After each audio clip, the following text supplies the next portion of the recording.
Make sure everything's cool. Hope y'all can hear me. What's up, y'all? Had to get the mic, bring it a little closer. I'm trying things a little different now, but what's up, everyone? How you guys doing? I am Dave On. This is Bring the Ruckus Podcast, a podcast where we talk about the latest and greatest in sports as well as music. And hey, y'all, we got basketball. Basketball started out last night. You had the OKC Thunder and the Lakers and I would say Washington, Lakers and Warriors. Good little games. Definitely got to talk about the thriller in OKC. Like that game, what an opener we had. Like the first game in the NBA, we having double overtimes, almost triple overtimes. Beautiful thing to have. But first, before we get started, I do want to have a little bit of announcements as well. Get this stuff out the way.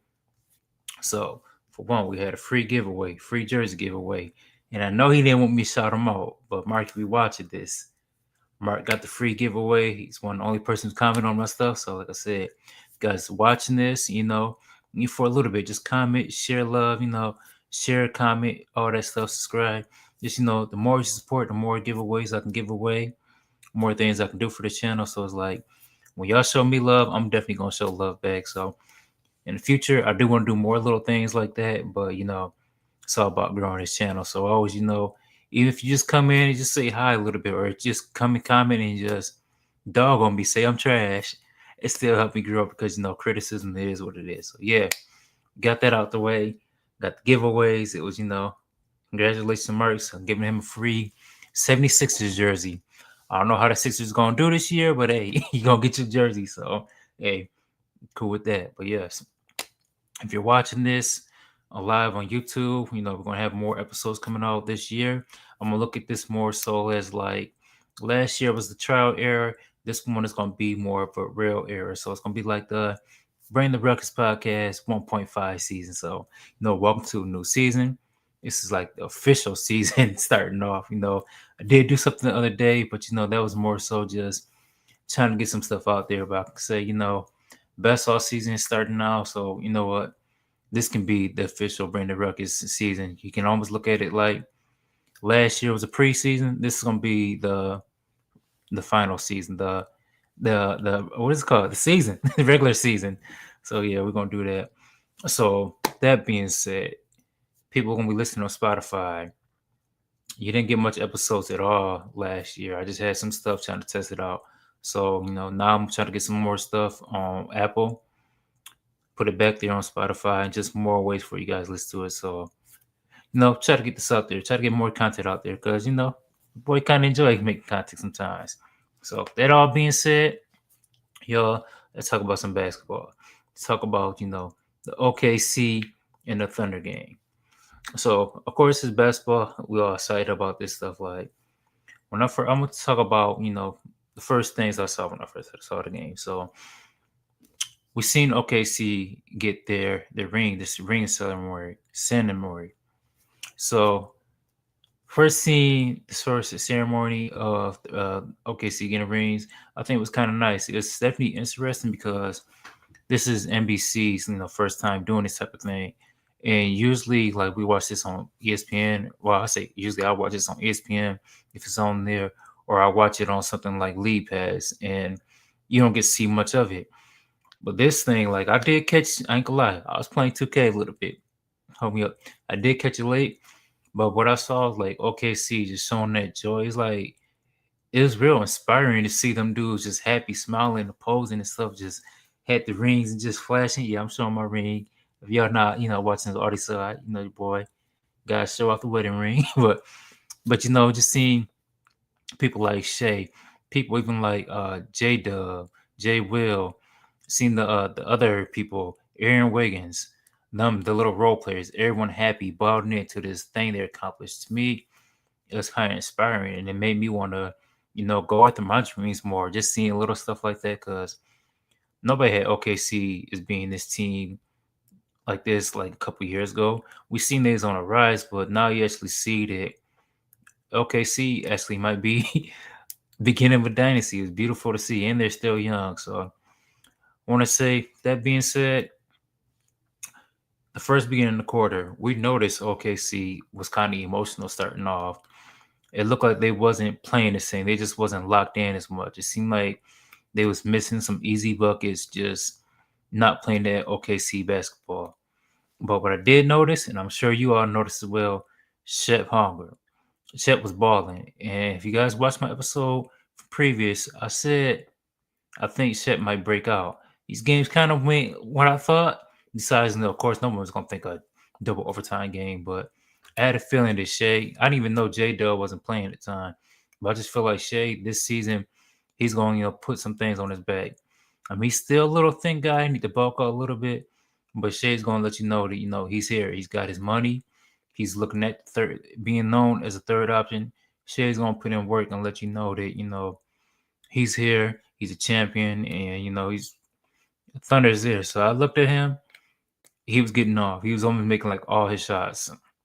I don't think he's gonna do this all the time, but at least he's showing that he can be that secondary option when J Dub is not there. He can be, someone to be called upon, which they need that more of him. They need more of that of him in the playoffs. We seen he was kind of getting dogged, and that's why I kind of figured, as an all season Chet, he was getting clowned by Miles Turner. We seen the shot when he in the finals. I think it was game 5, maybe it was game 6.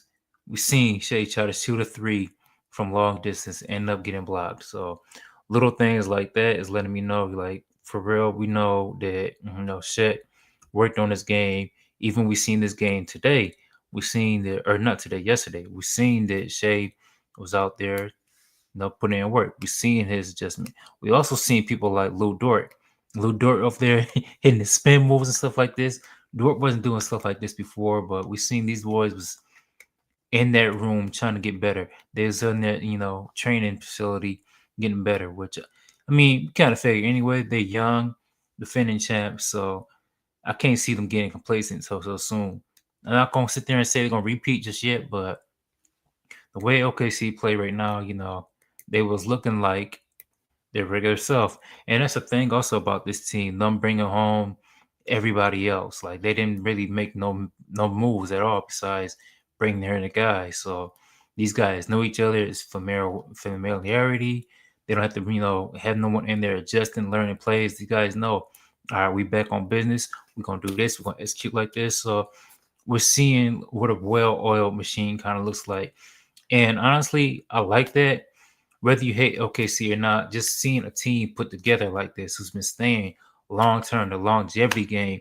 This is why people hate the Warriors, because they was a team that was so cohesive, had the chemistry all down. Now, y'all LeBron fans gonna hate me for saying this. Okay, my bad. I'm sorry. But LeBron had the super team era where we had people going left, right, left, and right, left, right. I'm hoping, hopefully thinking that now this new era, especially with the new CBC and all that stuff, CBA, stuff like that, we're gonna see more teams sticking together. More teams stick together. We're gonna get more of this, chemistry. We're gonna see less changes. It's gonna be a better brand of basketball if teams like OKC just stick together their whole time. So when I saw that team, you definitely seen kind of the chemistry.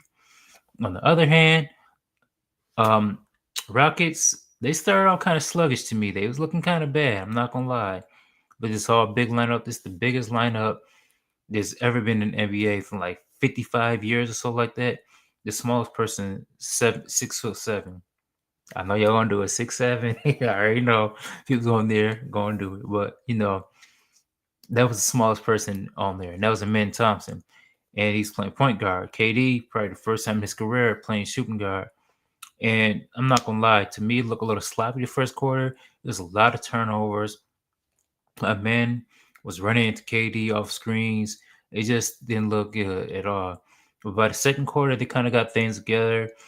Shagun was playing more of that Joker lineup, that Joker role of playing a point center type of guy, and it was working. It was like beating OKC, but also like I said earlier, I think OKC just was kind of nervous. They wasn't turned up enough. Rockets look good. Don't get me wrong; these are two defensive juggernauts, but we seen just watching this game, Rockets definitely need a point guard. And I was thinking this before the season started, especially when Fred Van Vliet got injured. Rockets would be so nice with Drew Holiday. Like I think he's going to be the person to complete them. I don't know if they can get him. Maybe they can trade. Red League and they just have two injured point guards and do something like that. But you can just desperately see that the Rockets, they need a point guard. But it is what it is. I mean, I'm pretty sure they're gonna make a move, but right now it's way too early. But it's just one of the things I've seen starting off. Also, just starting off, I see KD.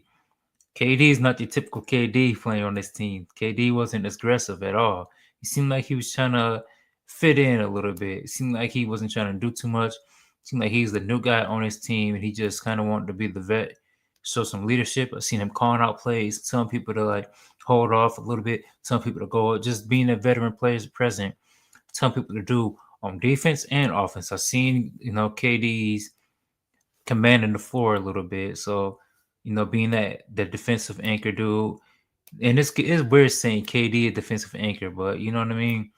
He's a guy who got the most experience on that team besides like Steven Adams, and if I'm not mistaken, he came in the league before Steven Adams. They was on the same team together, OKC. So you can just see that he was showing that more.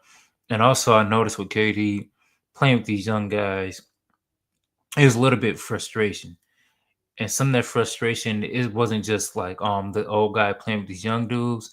I seen the frustration coming because OKC's defense was just swallowing them, but it's an adjustment for both parties and stuff. KD had to learn his teammates, and also had to learn his teammates got to learn him. It's a young team, they're a good team, but come on, KD been in the league before some of these dudes was almost born. Like some of these dudes probably was like 5 when KD got drafted, so it's kind of understanding. And I do think if Van Bleek was there, control the pace a little bit, then we won't see this much. So it is what it is. And this is probably the youngest team that KD has played with, besides the OKC team he was on. I'm pretty sure nobody else is. He haven't played on a team this young in a long time, and he's definitely the old guy. It is older people on that team, like the Steven Adams and Capella, but as far as role players and like players who actually gonna make a difference, which I mean, I'm not trying to talk down on Steve Adams and Capella. They're gonna play their role as centers, but I mean, that's all they're gonna do is pretty much play defense. People who's going to do more. It's probably the youngest team the KD's ever played with, so it's one of them things. Kind of look together, see what they're doing, but it is what it is. I'll say third quarter though, breakdown. That's when Shea started going down. That's when OKC showed, we got the MVP. That's when Shea was making them clutch shots, and it showed, we're here. Third and fourth quarter, I can say. Really, I think the fourth quarter is really when he turned it up. It showed like they're not trying to lose. So during that time, we seen that's when the team was really turned up. Shea was doing his thing.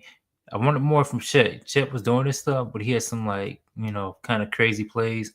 One where he crashed, and it's like when he got crashed the floor, it looked like, dang, did he get hurt? I was kind of nervous about that, but overall, it just showed that OKC's they're the better team, but they also like the more it's more chemistry on that team. But later on, overtime. Look at that thing. I did not think this team was going to overtime. It was going back and forth, back and forth, back and forth. We had Shea hit a clutch three. Şengün was doing his thing. I feel like all game, Şengün was doing his thing. I feel bad if I don't talk about how much Şengün was looking. Şengün was looking like someone to kind of dominate the floor. Like he dominated on both. I can't say both ends as much, but he dominated. Just showed his impact. He was passing, he was rebounding, he was shooting threes. I'm not saying that Şengün's three is all that, but it looked like Şengün has been working on his three. So it was kind of nice to see that. It was kind of nice to see him stretch the floor a little bit. My comp for Şengün is kind of like a better Paul Gasol. And he kind of was showing that in a way, especially when playing power forward. I just feel like we haven't got a nice big power forward like that in a while. And Paul Gasol in his prime is almost like the best comp I have for Şengün. I'm talking about Paul Gasol when he's like on the Bulls and stuff. Y'all know when he was on the Bulls, he might not been got much love, but Paul Gasol was a beast on there. That in the Spurs. Like, just look up the highlights if you don't believe me. But overall, y'all, I didn't want to talk too much on this. Just want to get some stuff out there more. But it was a good game. Like, what more can we ask for to have first game of the NBA going to double overtime. Like it just shows great basketball. And I hope this is more to come. Hope more teams kind of play that same sense of urgency they play with. They was out there playing defense. I mean, it was like 25 turnovers from OKC alone. These are both two defensive teams, but if we get more of this, man, it's gonna be a good season of basketball. That being said, I'm gonna take a short little break, and we come back. I do want to talk about the whole NBC on NBA. Let's see, what we think about that.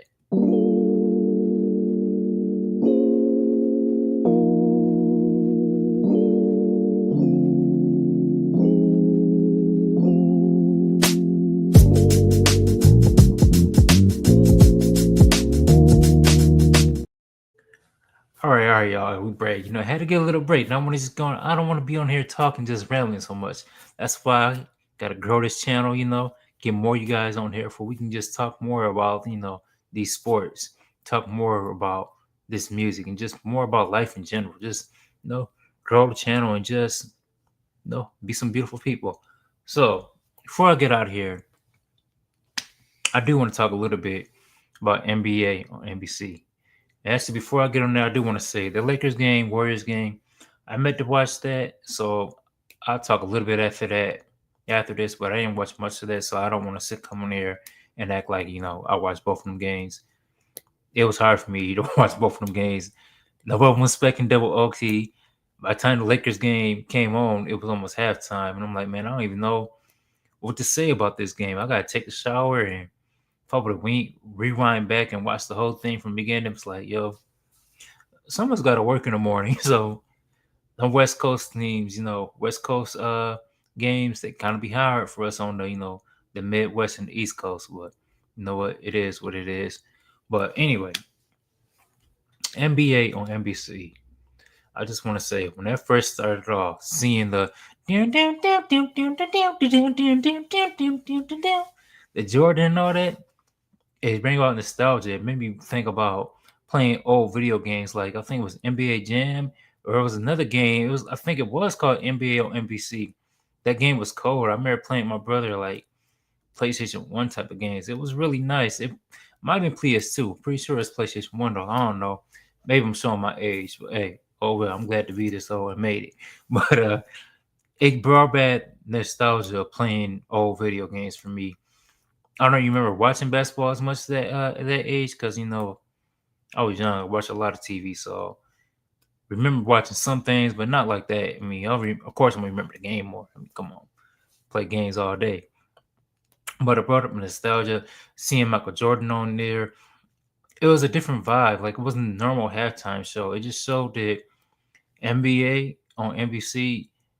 It almost felt like it's showing more of the basketball side. Appreciate the love of the game more. Even seeing MJ on there, some people might not like it, but it's showing the history of it. We seen T Mac, Vince Carter. Who else was out there? It was T Mac, Vince Carter, and Melo. Different eras of the basketball. If we had one more order person, it'd be like almost all eras and modern era. To me, NBC, whether you like it or not, is better in a way so far. Far as just loving the game of the basketball, like Shaq and all them. I'm not trying to clown them. It's entertaining. Don't get me wrong, but this kind of show basketball, and I'm like, yo, this is a real thing. This is not just hate to talk about Adam Silver. This is not just a highlight league. This is something that's actually serious. It's a beautiful thing with history on there. It's history involved. We had battles. We had playoffs, championships, different players, historical players. So I think NBA and NBC, I think they did a great job on it so far. I still want to see more they do, of course, but for their first first basketball game in so long, you can't really complain about it. I mean, of course, people probably want to see more entertainment stuff like that. Want to see more of the Shaqs, the Kennedys, the more joking stuff. They're probably gonna have that later on. But for me, as a basketball lover, it just showed like it showed entertainment in basketball, not entertainment in more so old man's like, oh, I got a championship, you don't, blah blah blah. That stuff was cool and it's funny, but also it gets old quick. So that being said, NBA on NBC. I'm here for it. I hate that we got to pay for all these streaming services, but at the end of the day, it is what it is. We have to do it. Like, it's capitalism. Ain't nothing I can say about it. So I do want to talk about again before I get out of here that Lakers game. So Lakers Warriors. I don't even know the score like that. I forgot it, but I know the Warriors won. They smacked them. So with that being said, I want to say the same thing I was saying on the last episode.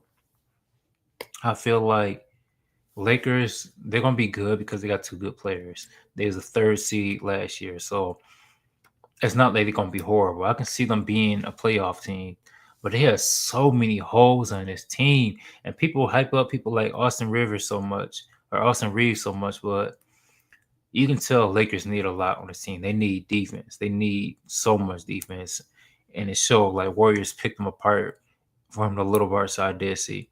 You seen Jimmy Butler got off, and like Jimmy Butler, he can he not the pace himself. Um, Chef Curry didn't even do like he want to do. Like Curry was playing, but if Curry really want to get off, especially with Luca guarding him, them not really having defense, he would opening night. Curry could have got off like 40, but he's kind of struggling a little bit from what I seen. Wasn't doing the most. But the person who did get off was Kaminga. Kaminga got off and he showed that, y'all should have paid me. Or he showed also his trade value is getting, stacked up. I don't know what they gonna do with Kaminga, but hey, the Warriors, like I said earlier before, I think the Warriors is a sleeper team and they can, actually win the championship. Don't get me wrong, they have some pieces they gotta be made, but the Warriors is looking like that legit team of the past. The ball movement we see on there. I seen a play. I hope y'all seen this play. They was just passing it, boom, boom, boom, from one side corner, from the mid range, all that, boom, boom, boom. Then Jimmy Butler had like a cut, and he wrapped around the pass to I believe Al Horford. Beautiful. It was just so much ball movement of the words of the pass, and it just shows that this is a veteran team. They're older, but hey, don't sleep on them. Especially if they get one more piece, one more key piece. I definitely think the Warriors going, do damage this season. Even if people like Pod step up, they going definitely do some damage. So I want to say again, I don't watch that game, but what I seen, y'all, Warriors look nice, Lakers look trash. So I can't really say they look trash, but the Lakers just got so much pieces missing. People like dominating wasn't doing much. But personally, no. Luca, of course, got off, but it's like it's the thing about Luca. Luca can give you a 40-point triple double, but it don't amount to win. It's kind of like I don't want to call him a stat stuffer, but I mean, even when LeBron James was there, that probably wasn't going to do much any. Like I don't think LeBron's 20 points or whatever it would have, of course, helped, but they still would have lost this game, in my opinion. So that being said, I am Dave Mom, the host of Bring the Ruckus podcast. This has been a great episode. Hope you guys are still tuning in. We're gonna have more things going in. Hopefully, get more giveaways, but gotta grow the channel more because your boy ain't rich. We're gonna talk about more basketball. Hopefully, talk about some basketball tomorrow, maybe ish. I got something kind of planned, but we don't know about it just yet. But I'm gonna see about it. I'm gonna try to come here almost every day or every other day and just talk basketball. So that being said, peace, you guys. I'm your host, Davon. This is Brandon Ruckus Podcast, and we out.